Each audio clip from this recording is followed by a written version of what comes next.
She said my mailbox ruined the neighborhood aesthetic, and then she ran it over. Not once, not twice, but 6 times. And every time I complained to the HOA, guess who showed up to shut me down? Karen, the self-appointed queen of our cul-de-sac. So I stopped complaining and started plotting. You won't believe what I built next.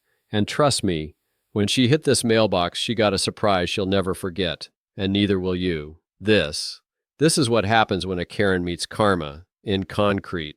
The first time it happened, I told myself it was just an accident.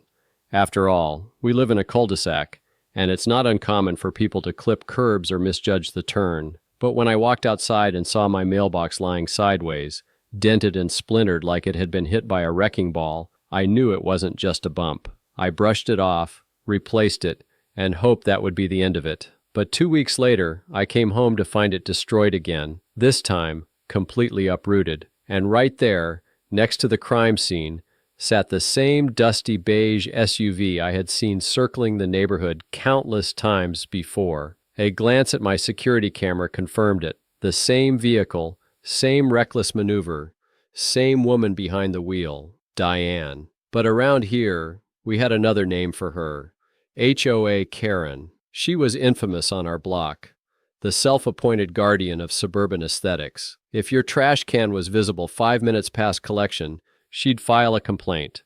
If your flowers didn't match your shutters, she'd be at your door with a pamphlet. So I did what any decent neighbor would. I approached her calmly. "Hi, I think your car might have hit my mailbox," I said, not accusing, just asking. She didn't even look surprised, just raised one overplucked eyebrow and said, "Oh, that old thing? Honestly, it was kind of an eyesore." And just like that, she turned and walked away, flipping her bleach blonde hair like she was walking a runway. I stood there, stunned. That wasn't negligence. That was war. Over the next month, I tried everything to play it the right way. I filed reports with the HOA. I installed new cameras, better ones with night vision and motion tracking. I even added reflective tape to the post so it would glow in the dark. And every time I thought I was finally safe, the mailbox ended up smashed again, 4 times, then 5. On the 6th, I realized the footage had gone mysteriously corrupted, and the HOA ruled in her favor again. I shouldn't have been surprised. Guess who chaired the HOA board? That's right, Karen herself. She'd weaponized the system and insulated herself from any consequences, treating the HOA like her personal kingdom and me like some peasant daring to plant pumpkins before October. That's when I stopped playing fair. No more complaints, no more fixing, no more warnings. I wasn't going to take it to the HOA. I was going to take it personally. She thought I was just another guy she could push around. She had no idea I came from a family of builders. My dad, a retired contractor. My mom, civil engineer. And me, a man who was done being polite. If she wanted a war, I was going to give her one. And my first weapon would be a mailbox so strong, so cleverly disguised, and so vengefully designed that when she hit it, because I knew she would, she'd remember it every time she looked at her insurance premium. I spent the next few nights planning like I was prepping for a heist. I wasn't just going to make a mailbox, I was going to make a statement. But I had to be smart. If I made it look like a trap, she'd just use that to spin the narrative. I needed something that passed HOA standards on the outside, but was secretly built like a military-grade checkpoint. I started with a 6-inch diameter steel pipe, the kind used for highway signs, welded it to a reinforced concrete base, and sank that beast 4 feet into the ground. That alone would have done the job, but I wasn't done. I poured a concrete sleeve around the pipe, added a 1/2-inch steel core, and then surrounded it with pressure-treated wood so it looked just like the plain mailbox she kept targeting. I even scratched up the wood, gave it a fake, weathered look, and painted it the same dull brown. It was perfect. On the outside, it looked cheap and weak. But inside, it was a fortress. I added new cameras with cloud backups this time, and waited. A week passed. Nothing. 2 weeks. Still nothing. I started to think maybe she'd caught wind of my little project. Maybe the war was over before it began. But then, on a sleepy Tuesday morning just after garbage pickup, it happened. I was sipping coffee when I heard the unmistakable sound of tires screeching and the sickening crunch of metal. I rushed outside, and there she was. Her SUV's front bumper was hanging by a thread.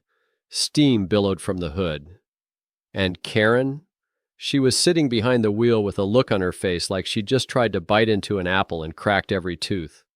I walked up slowly, calm as a monk. "Looks like you hit something, Yisa," I said. She jumped out of the car, pointing and screaming about lawsuits and sabotage and attempted murder. I just smiled and pointed to the security camera. "This time it's all backed up. Triple cloud storage," I said, sipping my coffee like I was in a commercial. Long story short, she got cited for reckless driving. The HOA launched an investigation, and guess what? Karen was removed from the board. Turns out the neighborhood had more than a few stories like mine. People finally spoke up. And me? I got a new mailbox, untouched, undamaged, and standing tall like a middle finger carved from concrete. And Karen? She now parks 5 houses away just to avoid driving past it. So yeah, I may have lost a few mailboxes along the way, but in the end, I won the war. They say revenge is a dish best served cold, but in my case, it was poured, set, and cured in concrete with rebar strong enough to stop a freight train. And let me be clear, this wasn't just some angry impulse. This was art. A meticulous, patient, beautifully executed masterpiece, born from months of silent frustration. I had one goal: to build a mailbox so deceptively normal, so unassuming, that HOA Karen, our self-appointed neighborhood tyrant, would never see it coming until it was too late. So I designed the trap like a magician setting up the final act. First, I went to the hardware store and picked up a 6-inch steel pipe, the kind they use for street signs on highways. I anchored that into the ground using 160 pounds of concrete poured into a hole 4 feet deep, letting it cure for 3 days. Then came the camouflage. Around the pipe, I built a false wooden frame using pressure-treated cedar boards, hand-aged with sandpaper and fake nail scuffs to look like any other weather-worn mailbox post. I even added a couple of fake screw holes and a chipped paint corner to make it look exactly like the one she kept destroying. Well, to top it off, I bolted on a regular black mailbox, just a $20 piece from the hardware aisle, dented just enough to sell the illusion. The result? A 500-pound mailbox disguised as a 30-pound prop, looking weak but built like a bunker. Then I positioned 2 new surveillance cameras in trees across the street, one visible, the other hidden. Both streamed to a cloud server in real time. Why? Because Karen had learned to manipulate the HOA. I had to play this one by the book, with receipts, footage, and undeniable proof. But what I hadn't anticipated was the wait. Days went by, then weeks. She'd drive by, slow down, glance at the new box, and keep going.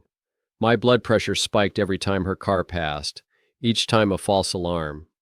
I began to think she'd figured it out, that maybe she was finally done.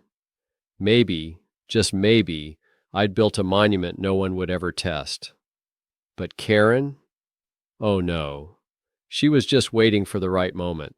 And when it came, it was spectacular. It happened on a Tuesday morning just after trash pickup.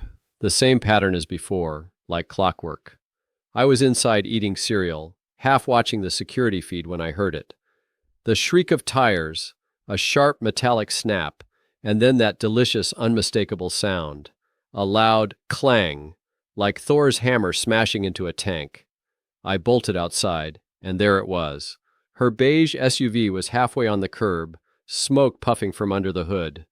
The front bumper had folded like an accordion, one headlight shattered, fluids leaking everywhere like her pride. And Karen? She stumbled out of the driver's side like she'd just walked away from a demolition derby. Her eyes were wild, her phone already out as she screamed, "You booby-trapped the mailbox! This is illegal!" She waved her arms like a crazy conductor, dialing the HOA, the cops, probably her lawyer. But I didn't flinch. I pointed at the cameras. "Smile," I said.